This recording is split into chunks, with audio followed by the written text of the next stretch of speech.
Buenos días a los que se acaban de integrar a esta hora de la mañana. Miren, para comenzar el día les vamos a regalar una bellísima imagen, señor director. Vamos a ver esos cangrejos Mackay o cangrejos ermitaños. Sí, yo me puse a buscar y a leer sobre los cangrejos ermitaños para tener información. Nunca se me había ocurrido, por ejemplo, que esa concha que ellos llevan no es de ellos, son de caracoles. Ellos no tienen concha y ellos buscan su concha. Que cuando ellos encuentran una concha y la cambian, si ya no les sirve ese zapato, entonces la naturaleza es increíble. Eligen la concha que quieren. Hay estudios, ellos buscan la mejor concha y que si la concha está llena de arena, ellos se dedican a darle vuelta. Y le dan vuelta en la misma dirección de la manilla de reloj hasta que se le va toda la arena y entonces limpiando, se la colocan para que ustedes vean. Un aprendizaje para nosotros sobre la limpieza. Sí, sobre el Mackay. Esos son los cangrejos Mackay. A nadie se le ocurre aquí, nadie lo come. O sea, no, alguien preguntaba. No, son muy pequeñitos. En Twitter preguntaba a alguien, pero como tiene miles, decía, pero yo quiero saber, por favor, si eso se come. Eso era para ir a llevar una lata. Eso está ocurriendo en Bahía de las Águilas. Pero aquí camino al este antes, en la zona de San Pedro de Macorís, muchas veces salían a la carretera. No, aquí en Guivia, sí. Yo te contaba ayer que mi hermano Chiche nos dio un entrenamiento de natación, nos dio un curso de natación, cuando Guivia era Guivia. Yo era un adolescente entonces, y en la playita ahí donde está hoy el club universitario, ahí aparecía muchísimo, no sé si todavía hay, creo que no, pero aparecía muchísimo maqueyes. Muy interesante, muy bonito. Vamos a ver por qué ocurre esto. Precisamente en Pedernales estamos hablando de Bahía de las Águilas. Miren de Sobe, esta imagen me la compartía en el día de ayer José Reyes, que es el viceministro de Recursos Costeros y Marinos de Medio Ambiente, que fue la persona que subió en su cuenta de Twitter las imágenes hermosas que todo el mundo está compartiendo el fin de semana. Lo tenemos a él vía Zoom. Señor José Reyes, muy buenos días, qué bueno que esté con nosotros esta mañana. Muy buenos días, Edith, buenos días. Muy buenos días. Mire, quisiéramos primero comenzando, ¿qué está pasando? Es lo primero. Este fenómeno, ¿qué es? Lo que está ocurriendo y qué hace Medio Ambiente al respecto. Usted que es el responsable de recursos costeros y marinos de nuestro país. Bueno, mira, esto es un fenómeno natural. Lo que nos ha llamado mucho la atención es la gran cantidad de esa especie. Pero es un fenómeno natural. Como digo yo, un regalo de la naturaleza. Todavía existen áreas donde los ecosistemas se desarrollan de una manera natural. Lo que nos llamó mucho la atención fue la cantidad. Y tu segunda pregunta, ¿qué hacemos nosotros en Medio Ambiente? Bueno, nosotros en Medio Ambiente, el Viceministerio Costero Marino lo primero que hace es preservar el área para que todo esto se lleve a cabo sin ningún contratiempo ni intervención de los humanos. Nosotros en el día de ayer acordonamos completamente el área para que esto se desarrolle, esta actividad natural se desarrollara de una manera libre y sin intervención. ¿Por qué escogen Pedernales? ¿Hay algún estudio de este tipo de migraciones? ¿Llegan? ¿Se sabe de dónde llegan? ¿Hay algún estudio al respecto? ¿Y por qué escogen precisamente esa playa? Había sucedido en otra ocasión, por ejemplo, en Barahona. Okay. La costa sur. No sabemos. Será por la explicación que podemos más o menos es por el entorno. Recuérdate que Bahía de las Águilas, esa área de por ahí es un área protegida. Es un área muy bien protegida, donde quizás se dan todas las condiciones para este tipo de actividad en ellos. ¿Y de dónde vienen estos maqueyes, estos ciudadanos? ¿De dónde vienen estos jóvenes? Bueno, esos jóvenes vienen de los humedales que hay circundantes en el área, humedales, y ya el proceso, como tú viste, que ellos ponen su huevo, lo van al mar, lo lavan y tiran la larva y nacen. Lo que me llama mucho la atención a mí mismo, mi curiosidad es, ¿dónde consiguen tantos caracoles iguales? Claro, son igualitos, ¿verdad? Porque son conchas prestadas. Son conchas prestadas. Mire, Reyes, bueno, tengo una pregunta, señor Reyes. En el mismo Ministerio de Medio Ambiente hablaba sobre la necesidad de cuidar estas zonas protegidas. Incluso dice que hay una necesidad de existencia de estas zonas protegidas para que se dé este tipo de fenómenos. ¿Qué puede decirnos usted al respecto? Bueno, Vallarta seguirá en un área protegida y seguirá siendo un área protegida.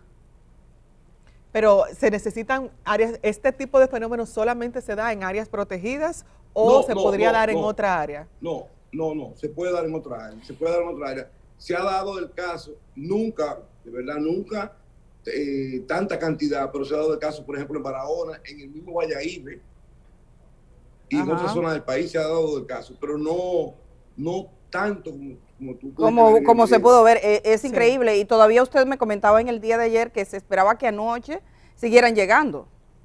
Sí, no me han pasado la información, pero sí estamos vigilantes. De que seguirían llegando. ¿Qué importancia, para ver qué ha pasado hoy en la mañana. Reyes, qué importancia tiene para el ecosistema, para la biodiversidad, esta reproducción de maqueyes? Mira, recuérdate que el maquey es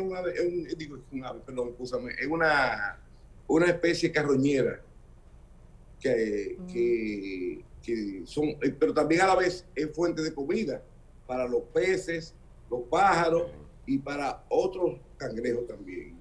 O sea, es parte del ciclo. Yo estaba buscando bastante información sobre este cangrejo, el ermitaño o maquey, para que lo podamos encontrar. Entonces, una cosa que me llamó la atención es su vida, longevidad. Son longevos, viven entre 35 y 40 años. Wow. O sea, Casi. sí, hay una imagen, señor director, que es de Sobe. Ellos vienen y se reproducen. Y mire esa imagen que me mandó usted mismo, la estamos mirando en pantalla. ¿Qué está ocurriendo? Ellos vienen a reproducirse básicamente. Y está calculado porque dice que para su reproducción en agosto, los ermitaños vuelven desde la selva hasta las playas para desovar en el agua salobre. Los huevos eclosionan y forman parte entonces de todo este sistema, hasta que completan su ciclo de larva y llegan a las playas, a las playas en busca de caracolas. Nacen ahí y salen a buscar su protección, ¿no?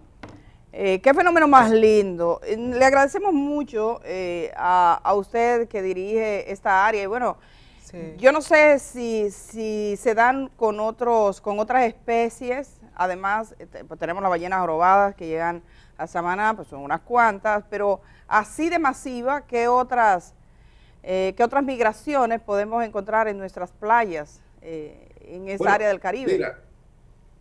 Mira, ahora mismo también el ministerio se está dedicando mucho al cuidado del manatí. Sí. Observamos el manatí, no sé si viste el proceso que de la llevó muerte. a cabo, Sí, de la muerte de Juanita, y más importante fue la liberación de los tres manatí, que fue un hecho sin precedente, el cual llamó la atención de todos los ambientalistas del mundo, porque nunca se había logrado en el mundo soltar tres manatí, liberarlo, no se había logrado nunca. Señor Reyes, ahora que usted menciona el tema de los manatíes, ¿qué protección se le está dando a los otros dos que fueron liberados, ya luego del caso de Juanita? Sí, nosotros nos quedan dos, que son Pepe y Lupita, los cuales los monitoreamos 24/7, pues ya tienen un dispositivo, un rastreador en el cual nosotros vemos cada momento dónde está. Y aparte de eso, con la Fundación Fondemar, se está haciendo un inventario, un censo a nivel nacional de cuánto quedan de esta especie en el país. Bueno, aparte, el ministerio tiene un proyecto porque en Esterodo, que era el lugar donde más manatí habitaban, identificado, cada vez hay menos. Queremos ver ahora, aplicando el mismo tema para estudiarlo, a dónde están migrando.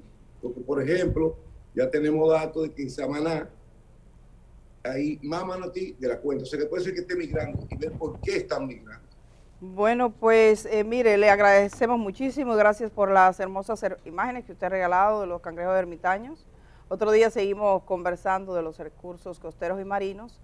Muchísimas gracias al señor Reyes. Tenga usted un feliz Gracias a día. usted. Gracias a usted igualmente por invitarme. Que tenga un feliz día. Vamos a conversar de otros asuntos. Tenemos el tema básico del Ministerio Público. Hay dos temas fundamentales, creo. Uno de ellos, que de hecho Uchi Lora, su comentario va en este sentido, tiene que ver con Donald Guerrero, que fue ministro de Hacienda, y de otras personas de muchísimo poder. Ese es un tema que vamos a tratar en un momentito y que va a introducir Uchi Lora, que se integra aquí a este programa en el día de hoy. Pero antes quisiéramos referirnos a otra circunstancia, que fue la remoción del inspector general del Ministerio Público, el señor Juan Medina, la designación de un nuevo inspector y un operativo flash, al instante, rápido, que se dio el viernes antepasado, o sea, vamos a decir que ya hace 12 días, cuando se produjo en una sesión del Consejo Superior del Ministerio Público esa remoción. Nosotros inicialmente, el país conoció de la remoción del inspector general del Ministerio Público a través de informaciones no formales. No oficiales. No oficiales. Esa decisión se conoció, se decía y se dijo mucho. Se escribió, se derramó mucha tinta, se dijo, se daban informaciones que no eran oficiales, de supuestas anomalías y vimos todo lo que pasó con este tema. Al día siguiente de que incluso en los diarios se diera por hecho esa destitución, la Procuradora General de la República, mediante un comunicado brevísimo de un párrafo, confirmaba que efectivamente el inspector general del Ministerio Público había sido removido de su cargo y que entraba una nueva persona. Posteriormente entró ese titular, el señor Viterbo, entra a ocupar el cargo de inspector general y emiten otra nota donde dicen que se le respetarán los derechos a los fiscales y demás, que era un tema como que estaba muy vinculado a lo que se estaba cuestionando de Medina de forma pública, sobre todo algunos fiscales que fueron afectados por sus investigaciones. Esto que están viendo en pantalla es el documento enviado el pasado viernes por la Procuradora General de la República, donde la magistrada Miriam Germán aclara sobre el relevo, dice, de Juan Medina de los Santos de la Inspectoría General del Ministerio Público.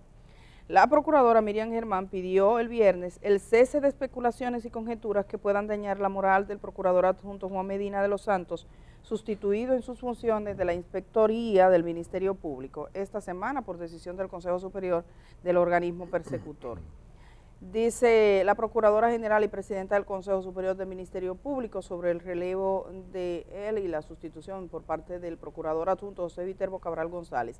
El deber me obliga a pronunciar mi pesar por la campaña de imputaciones infundadas y sin aval que ha sido emprendida en contra de nuestro colaborador y Procurador Adjunto Juan Medina, quien como ser humano, padre y fiscal de carrera, merece mi respeto y buena valoración. La moral es algo fácil de maltratar, difícil de reparar, que nadie tiene derecho a empañar injustificadamente. Sé que las recientes decisiones tomadas por el Consejo Superior del Ministerio Público han dado lugar a especulaciones y conjeturas. Lo cierto es que ese órgano tomó medidas de buena administración por cuestiones distintas a las que públicamente han sido comentadas, y lo correcto es pedir el cese de los comentarios que puedan dañar su nombre. Incluso cabe señalar que el procedimiento con el que ha sido relevado de sus funciones no constituyó un juicio disciplinario. Ni se le imputaron acciones ilícitas como se ha estado difundiendo, dice, me permito continuar, Edith, sino que se trató de una medida tomada por el Consejo Superior del Ministerio Público con una disidencia y forma parte de las atribuciones del órgano que presido. Eso es lo que dice el texto íntegro de la Procuradora Miriam Germán. Nosotros hemos dicho en este programa y estamos procediendo a solicitar el acta del Consejo Superior del Ministerio Público de ese viernes, la decisión que se tomó respecto a Juan Medina como inspector general y copia, si es posible, también del voto disidente, porque la misma magistrada dice en un comunicado que hubo una disidencia. Entonces, esos tres elementos nos pueden dar una idea plena de lo que ocurrió.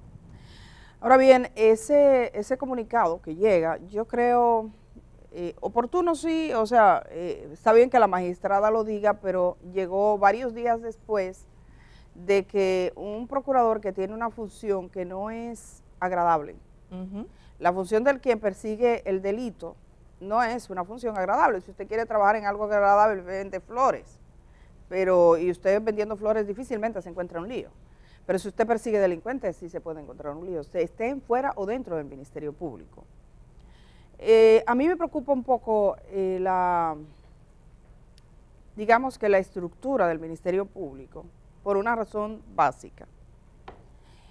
Porque la misma estructura, de permanecer la estructura del Ministerio Público y las acciones internas del Ministerio Público, como siempre, sin una modificación institucional, sin parámetros institucionales nuevos que caminen hacia una institucionalidad más fortalecida del Ministerio Público, vamos a encontrar casos como este. Y se puede repetir, por ejemplo, un Jean Alain Rodríguez. Recordemos que el Ministerio Público, con toda su estructura, fue un órgano dedicado a perseguir la corrupción de todo tipo, y usted se pregunta cómo fue posible que se gestara un movimiento interno dentro del Ministerio Público, que los presos llegaron a recibir carnes podridas, que se llegó a llenar botellas de ron en su local. En las mismas instalaciones del Ministerio Público. Que se actuó con un movimiento político y que tuvo todos los delitos que ustedes encuentran en la Operación Medusa.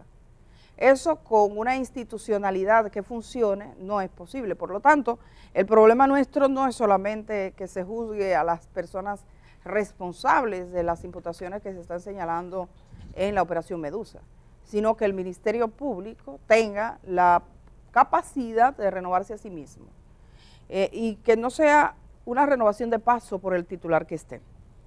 Ese Consejo Superior del Ministerio Público, por ejemplo, y yo no me refiero a las personas, porque yo no conocí nunca casi a los miembros del Consejo Superior del Ministerio Público, eso era algo que se decía, usted sabía que estaba, pero no es como el Consejo Superior, Consejo del Poder Judicial, usted sabe que tienen un poder, son los que deciden. Cuando uno lee un acta, deciden desde unas vacaciones hasta aprobar una pensión. Todo lo administrativo y todas las cosas importantes. Entonces usted tiene el Consejo Superior del Ministerio Público, que se supone es el órgano decisivo en las políticas internas del Ministerio Público. ¿Qué hizo el Consejo Superior del Ministerio Público en la etapa más oscura que vivió ese órgano? Se plegó. ¿Para dónde fue? ¿Qué hizo? ¿Dónde estuvo alguna vez en la disidencia? ¿Qué cuestionó? ¿Dónde está eso? ¿Dónde consta? ¿Dónde consta que pudo tomar el Ministerio Público un camino distinto con todo lo que estaba ocurriendo ahí? Entonces, el Consejo Superior del Ministerio Público ha devenido en ser una especie de agua. El agua coge la forma del envase que la contenga. O sea, si está hoy de una manera, me pongo de esta forma. Y verifican y vigilan. La verdad es que eso es preocupante.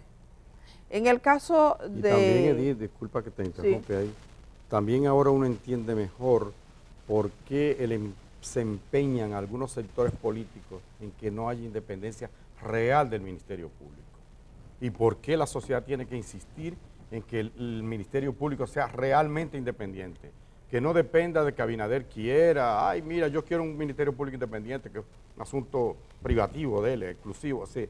Él tiene la facultad de nombrar o quitar a Miriam mañana, que no dependa de si Miriam Germán es una mujer íntegra o no, si Jenny Berenice es tal o no, sino que sea institucionalizado y que esté en la Constitución de la República Dominicana. No como dicen algunos, que ya es independiente porque así lo dice. No. Evidentemente se necesita un Ministerio Público independiente que esté garantizado por ley, que no lo pueda quitar alguien. Y también otra cosa que yo quiero señalar, que es una crítica a propósito de lo de Medina, el Ministerio Público debe entender que es una fortaleza sitiada, como yo escribía la semana pasada, y que debe tratar de blindarse, ciertamente, pero también tiene que ser muy, ¿cómo se dice?, expedito, muy rápido.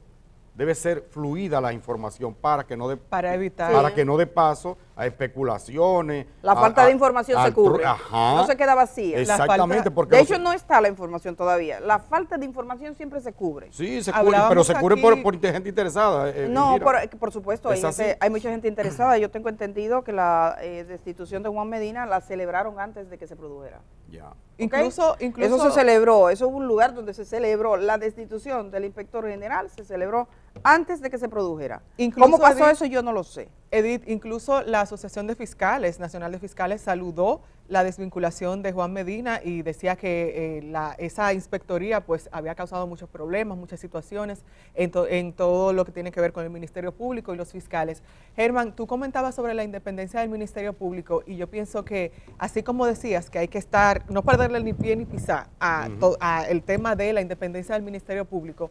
A mí me acuerda este tema de la independencia a la parábola, que me imagino que esas personas que son religiosos estarán conmigo, en la parábola de la Biblia que dice la casa edificada sobre roca y la casa edificada sobre arena. Exacto. En este caso podríamos asumir que porque tenemos a la magistrada Miriam Germán Brito, tenemos a personas como Jenny Berenice, Wilson Camacho y demás fiscales que han probado una carrera seria, aprobada, tenemos una casa edificada sobre roca, pero si nos sentamos a pensar, en realidad no está sobre roca, porque esa casa, si viene un viento, es decir, si se va Abinader, o si Abinader un día se levanta y dice, bueno, yo no quiero que ya Miriam Germán siga ahí, yo voy a asignar a otra procuradora o a otro procurador, hasta ahí llega esa firmeza que está presentando el Ministerio Público hoy en día, con casos como los que lleva, unos 11 casos que abarcan desde narcotráfico, ciberdelito, trata de personas, que no se había visto anteriormente. Y ni hablar del caso que hablaremos más adelante, del tema de Donald Guerrero y otros funcionarios del pasado gobierno. Entonces, tenemos en estos momentos una casa edificada sobre arena. A cualquier vientecito que pase, se va.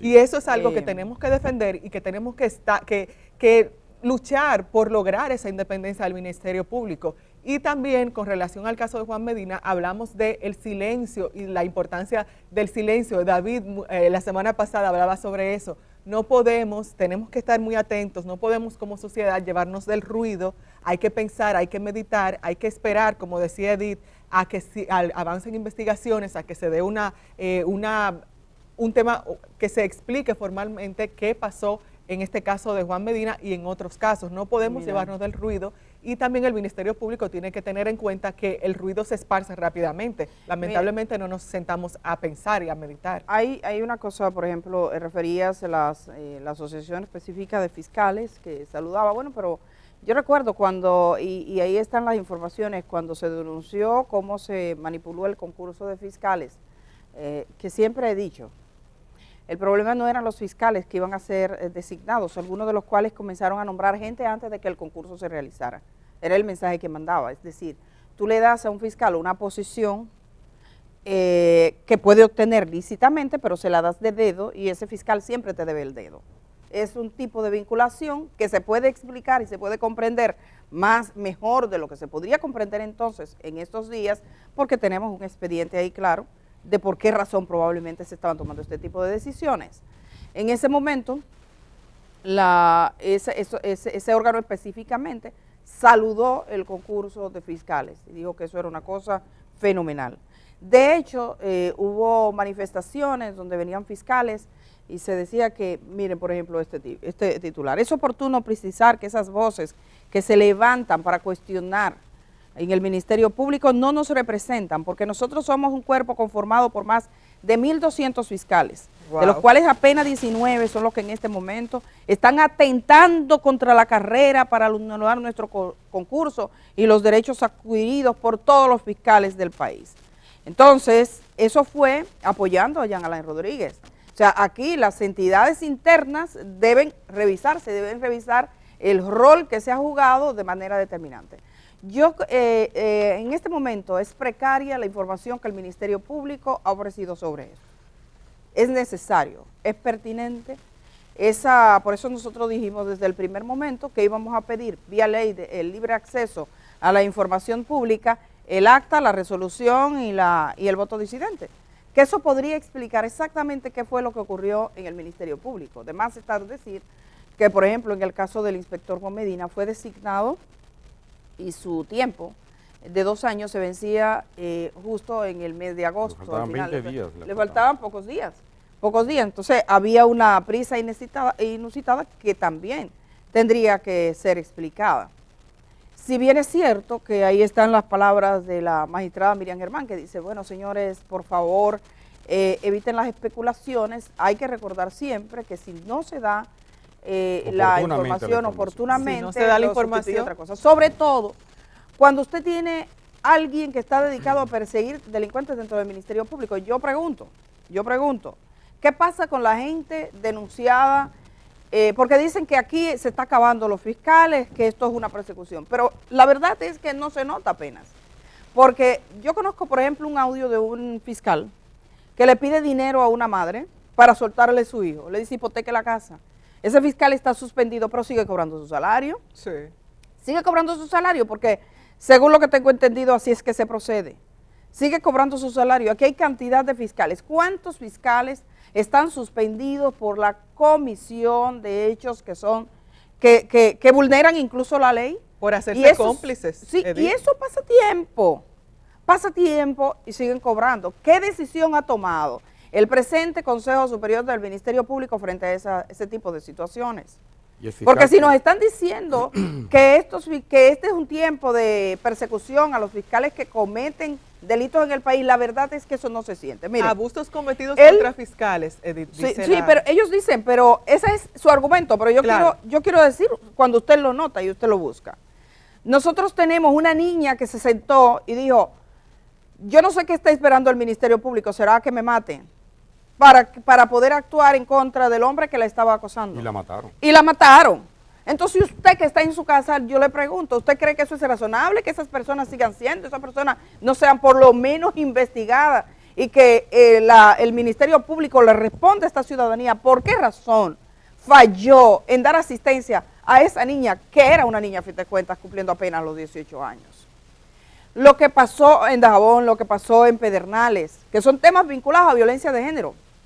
Lo que pasa con las mujeres que están portando una orden de alejamiento cuando se sabe que eso no sirve. Lo que pasa con fiscales que se han confabulado con sectores que estará crimen organizado, por ejemplo, y usted ve que se salen con las suyas, como eso ha sucedido en diferentes locaciones del país. Entonces, el Ministerio Público nosotros tenemos un Ministerio Público que tiene el PETCA. El PETCA es la unidad élite del Ministerio Público. Que por supuesto hay miles de gente fuera y dentro trabajando para que eso se caiga. Y si se le cae, se le cayó lo que están haciendo, porque es el punto probablemente más luminoso y ahí se está jugando no solo las acciones del Ministerio Público, sino el futuro de este país que ha dicho nosotros no queremos más impunidad. Pero usted tiene todos los temas que tienen que ver con violencia de género, usted tiene aquellos temas que tienen que ver con extorsión. Entonces, la labor de la inspectoría del Ministerio Público, la labor de todo fiscal, no es una labor cómoda. El que aspire a que sea cómoda, escogió el camino incorrecto, no es cómodo. ¿Por qué no es cómodo? No es cómoda la labor del policía, porque tú estás mal puesto y el policía viene y te dice, mira, tienes que cambiarte de ahí, no puede ser, y usted le molesta. ¿Quién? Usted es mi papá, usted me tiene que llamar la atención. Sí, el policía tiene ese derecho. Si viene un juez y te dicta una sentencia que a fin de cuentas afecta tu libertad, tu dinero, tus bienes, tu honor, no es cómodo, no lo vas a saludar. Si viene un fiscal dentro y te dice, compañero, mire, usted es mi compañero, pero usted ha pedido dinero a una víctima, esto no puede ser, esto va a ser juzgado, eso no es cómodo. Entonces, eso no es suficiente elemento, si en los medios están pregonando, ese no es suficiente elemento, cuando te están diciendo, no, porque no se llevaba bien. Claro que no se va a llevar bien.